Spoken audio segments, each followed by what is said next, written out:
पर पदार्थों का ज्ञान होता है, लेकिन प्राप्ति नहीं होती, अनुभव नहीं होता। अपना अनुभव होता है, अपनी प्राप्ति होती है, लेकिन अपना ज्ञान नहीं होता। जहाँ प्राप्ति नहीं है, वहाँ सरसता नहीं है, शुष्कता है। पर का ज्ञान है, लेकिन प्राप्त नहीं हुआ, उपलब्धि नहीं हुई, तो सुख नहीं मिल सकता है। और अपना भले ही ज्ञान नहीं हो, अपनी उपलब्धि होती है, अपनी प्राप्ति होती है, हमें सुख का अनुभव होता है। प्रथम तो जिसका ज्ञान होता है वह सुख स्वभावी नहीं है। मूर्त का ज्ञान होता है, वह सुख स्वभावी नहीं है, तो कदाचित प्राप्त भी होता तो सुख नहीं मिलता।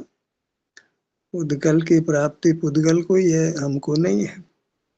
हमको उसका शुष्क ज्ञान है, क्योंकि ज्ञान के साथ सुख नहीं है। और अपना अमूर्त होने से ज्ञान नहीं है, लेकिन सुख का स्वरूप है हम, तो हमें सुख का अनुभव होता है, वही अपनी प्राप्ति है। तो अपनी प्राप्ति, अपना अनुभव सुखरूप होता है। और अपन से आशय अपना निज विस्तार है, जो शरीराकार होने से शरीर है। अपने शरीर को जब हम अनुभव में लेते हैं या अनुभव होता है, तो हमें एक नूतन सुख का अनुभव होता है, जो अकथनीय है लेकिन भोग्य है। और एक बार उसको भोग लेते हैं तो फिर स्वतः ही उसके भोगने रूप परिणाम होता है। खास बात यह है, क्योंकि जीव सुख चाहता है, सुख का रास्ता मिल जाता है तो उधर अपने आप चल पड़ता है। चींटियां होती है, जहाँ चीनी होती है उधर लाइनबद्ध चल पड़ती है, क्योंकि चीनी की गंध आ रही है तो वह उधर चलती रहती है, चीनी का दाना मुंह में लेती है। वहाँ तो सूक्ष्म ग्रहण है, लेकिन वहाँ भी ज्ञान ही है, वस्तु की प्राप्ति नहीं है। वहाँ ज्ञान के साथ विषय सुख होता है, कि सुख का परिणाम तो अवश्य होता है, क्योंकि सुख परिणमनशील भाव परिणमन रूप होता है, तो वह सुख वैश्विक हो जाता है। और विषय के अधीन होने से वास्तविक नहीं है और नित्य भी नहीं है, क्योंकि विषय बदलता रहता है। आप तो आप ही है, बदलता है वो तो, वृत्ति बदलती है, विस्तार तो बदलता नहीं, इसका हम आश्रय करते हैं। और शरीर है वह अपने आप को स्वयं ठीक करता है, बस हम प्रवृत्ति को रोक भर दें। बाहर नहीं हो और अपने में हो तो शरीर बहुत शीघ्रता से अपने को ठीक करता है। इतना ठीक करता है कि हमको परमात्मा ही बना देता है, हमारे शरीर को परमात्मा का रूप बनाता, परमात्मा बनाता है। शरीर में ही परमात्मा बुद्धि होती है। भगवान के शरीर को देख कर हम परमात्मा ऐसा कहते हैं। हम भी अनुभव करते हैं तो आनंद होता है, पूर्ण आनंद प्राप्त होता है, तो हम दुनिया यही कहेगी कि ये परमात्मा है। विस्तार में ही, आकार में ही परमात्मा बुद्धि होती है। तो आकार की मुख्यता है और आकार की ध्रुवता है, क्षेत्र की ध्रुवता है। वो क्षेत्र में ममत्व किया जाता है कि ये मैं हूँ, क्योंकि वो नित्य टिकता हुआ है ध्रुवधाम। कभी उसका अभाव नहीं हुआ, कभी अभाव नहीं होगा। तो जीव मरण से कब नहीं घबराता है? जब ये अच्छी तरह से समझ आ जाती है कि सुख का स्रोत शरीर है, वो तो मैं ही हूँ, तो मैं सुख का स्रोत रूप रहूंगा, तो सुख तो आना ही होगा।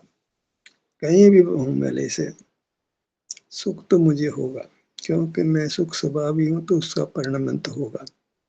निरंतर प्रयत्नशील में रहना चाहूँ तो बाहर में तो रह नहीं सकता हूँ। थक कर चूर का प्रयत्न तो छोड़ता ही हूँ, विश्रांति में तो आता ही हूँ। और जहाँ विश्रांति में है नहीं, अपना स्वभाव काम करना शुरू कर देता है, हमें सुख होने लगता है। विश्रांति भर की अपेक्षा है शरीर को सुखरूप होने के लिए। प्रवृत्ति का निरोध करना।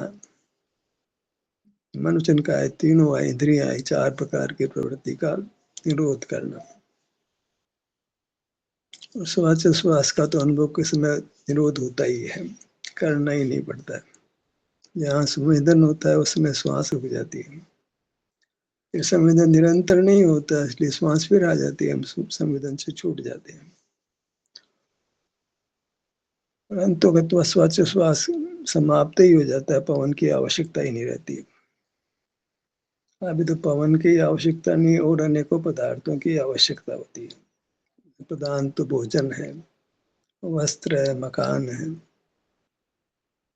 कुछ औषधियां हैं जो ऐसा रोग लगता है कि जीवन भर लेनी पड़ती है। पर यदि हम अपने शरीर को स्वाधीनता से ठीक कर लेते हैं तो कोई जोखिम नहीं, कोई बंधन नहीं, निर्जरा ही होती है और मोक्ष ही होता है। शरीर के एहसास के लिए शरीर का विकल्प भी नहीं करना पड़ता है। शरीर का संवेदन किया तो काम हो गया, बगैर विकल्प के शरीर का संवेदन कर लिया। अंधा बगैर भोजन दिए ही भोजन के रस को सेवन कर लेता है। ऐसे बिना अमूर्त को देखे जाने बिना ही हम केवल उसका एहसास करके, एहसास वो देखना जानना नहीं है, देखना जानना तो परोक्ष है, एहसास प्रत्यक्ष होता है। तो अपने शरीर का एहसास करने मात्र से ही मोक्ष मार्ग उत्पन्न होता है और पूर्ण भी होता है। जब अच्छी तरह युक्ति अनुभव से जान लिया कि हम अपने शरीर में होते हैं, बाह्य पदार्थों को विषय नहीं करते हैं, तो हम उत्तम स्वास्थ्य को पाते हैं। वही उत्तम सुख को पाना है। कोई रोग पास नहीं पटकता है, सुधा दशा भी ज्यादा नहीं सताते हैं, ठंड गर्मी ज्यादा नहीं सताती है। कोई बुरा कह भी दे तो हम इतने ज्यादा आकुल व्याकुल नहीं होते हैं। उसकी बुराई उसके पास है, हमारी बुराई हमारे पास है। किसी को बुरा कहने से भी हमारा हित नहीं, किसी को अच्छा कहने से भी हमारा हित नहीं। हमारा हित तो बस अपने को अच्छा मानने से है। अपने को अच्छा मानते हैं, सुख का कारण मानते हैं, तो वृत्ति अपने में रहती है, अपने में ढल जाती है। वृत्ति विस्तार का मेल होना ही मोक्ष का मार्ग है। बाहर में तो युवा युवती है, वो आपस में एक अपने का व्यवहार करते हैं, ममत्व करते हैं, अहम पना धारण करते हैं।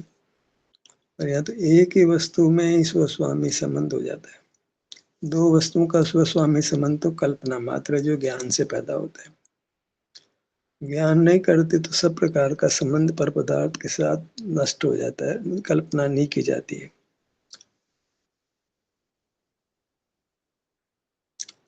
थियोरी कही जाती है लेकिन आपको प्रैक्टिकल करते जाना है, शरीर का एहसास करते जाना है। बोलने में बहुत समय लगता है, उसमें समय भेद बहुत होता है, तो आप शीघ्र शीघ्र सुनते हुए भी अपने शरीर का एहसास कर सकते हैं। तो वैसे ही वास्तव में मार्ग बनता है। प्रथम शरीर के एहसास को ज्यादा समय देना होता है। सने सने ही शरीर का एहसास कम करना पड़ता है, स्वतः ही एहसास होता है। दृष्टि को अपने मुखमंडल पर लाइए।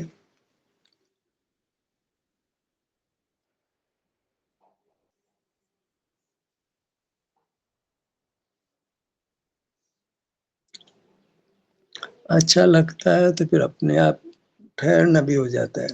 प्रथम तो यत्न किया, अच्छा लगा तो वृत्ति कीलित हो जाती है, अच्छी जगह तो ठहर जाती है। अपने शरीर पर ठहर जाए एक सद्बुद्धि के बल पर कि अपने से जुड़कर रहना है, अपने अनुभव संवेदन रूप रहना है। जहाँ भावना होती है वहाँ भवन बन जाता है।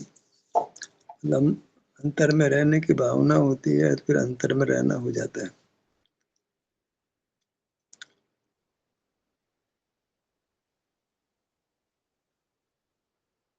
ललाट के भाग पर आइए।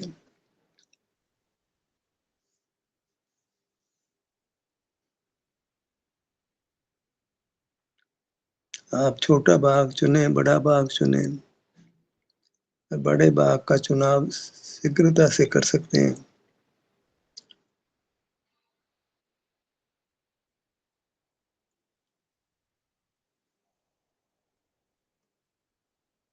कानों का भाग,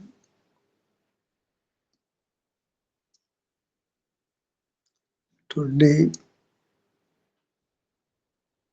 ऊपर की दंत पंक्ति, नीचे की दंत पंक्ति,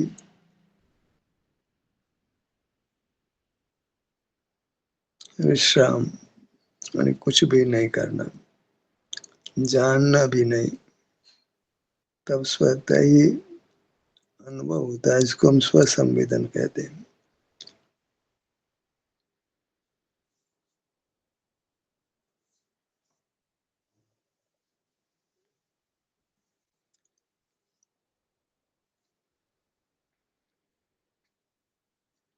सारे ध्यानाभ्यास का प्रयोजन अपने शरीर का पर विश्वास लाना होता है कि ये शरीर ही सुख का हेतु है, मोक्ष का हेतु है, मोक्ष का आधार है। तो कितना उसको नजर में, दृष्टि में रखेंगे। थोड़ा जेब में ज्यादा नोट हो, थैला नोटों का हो, तो सारी दृष्टि वहीं टिक जाती है अपने आप ही, क्योंकि हमारे को वो धन मूल्यवान लगता है। लगता ही है मूल्यवान, है नहीं, लगता ही है। असल में कमजोर अवस्था में बाह्य पदार्थ का आश्रय लेना होता है,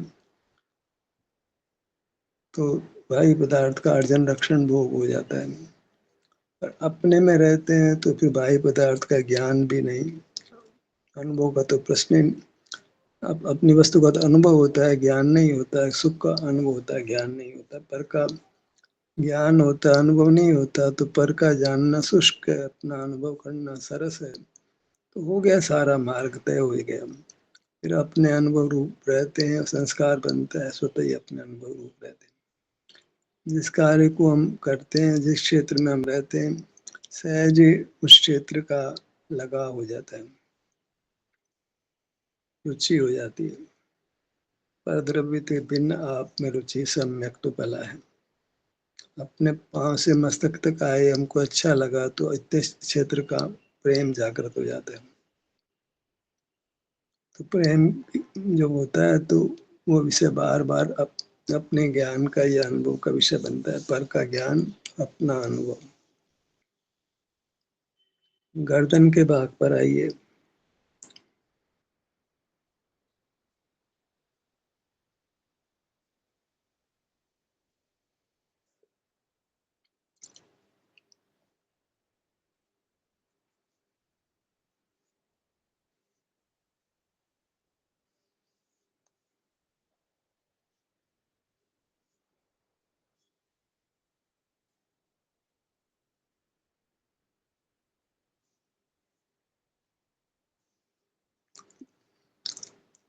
शरीर प्रमाण हमारा विस्तार माने मूर्त शरीर है, हमारा स्वरूप है, हम है। और जहाँ हम है वहीं सुख है, क्योंकि अपनी उपलब्धि ही सुख की उपलब्धि है।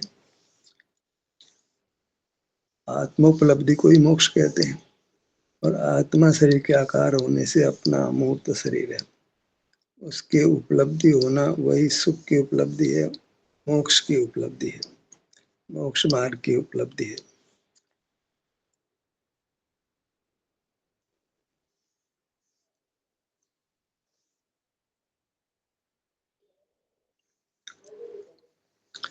सीने का भाग, सुख की स्थिति, दुख की स्थिति जो भी है, उसका अनुभव स्वतः होता है। जिस समय हम जिस भाग में रहते हैं, उस भाग के स्वास्थ्य की स्थिति का तत्काल ही अनुभव होता है।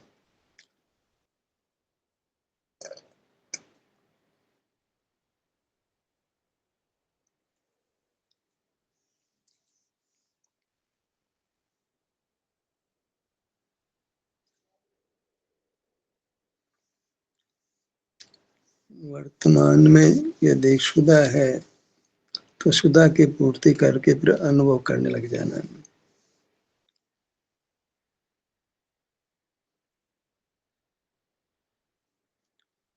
पूरा भोजन करने के बाद भी लोग कुछ न कुछ खाते रहते हैं, तो फिर तो इंद्रिय ज्ञान को विराम ही नहीं मिलता है। माने हमको अपने अमूर्त से की श्रद्धा ही नहीं हुई है, बाह्य पदार्थों की श्रद्धा हो रही है, तो वह सब मिथ्या मार्ग है, मिथ्यात्व ही है।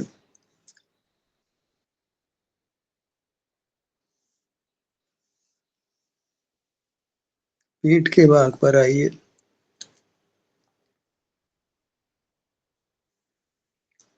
दाई भुजा,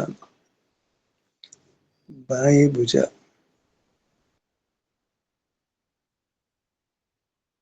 नाना प्रकार के आसन प्राणायाम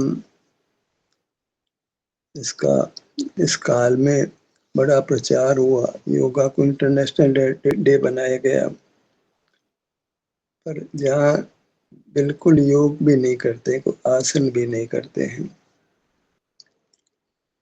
कुछ बाहर देखते जानते भी नहीं है, तो हमें अपने शरीर का एहसास अब स्वतः होता है, उसमें अपने शरीर के सुख का अनुभव स्वतः होता है। दुख का भी होता है तो वह अनुभव हमको दुख से भी मुक्त करता है।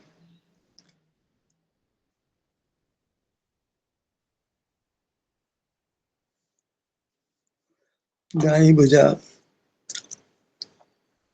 बाई भुजा,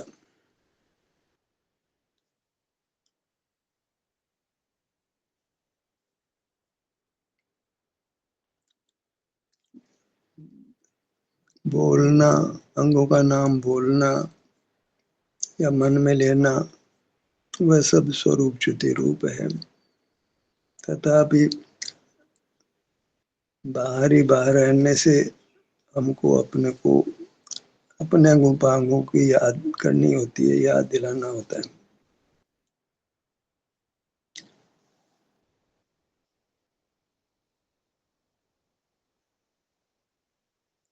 पेट का भाग, सीने का भाग, दायां पैर, बायां पैर,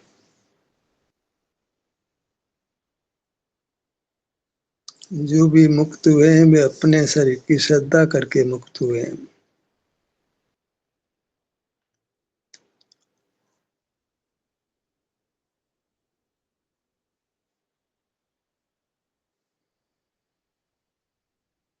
अपना अनुभव अत्यंत स्वाधीनकारी है।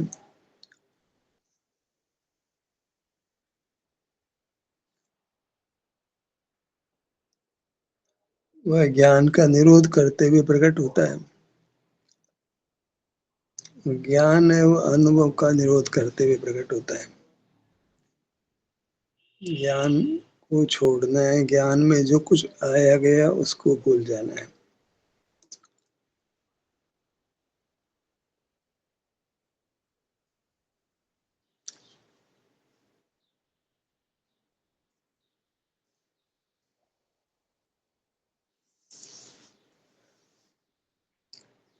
पेट का भाग, सीने का भाग,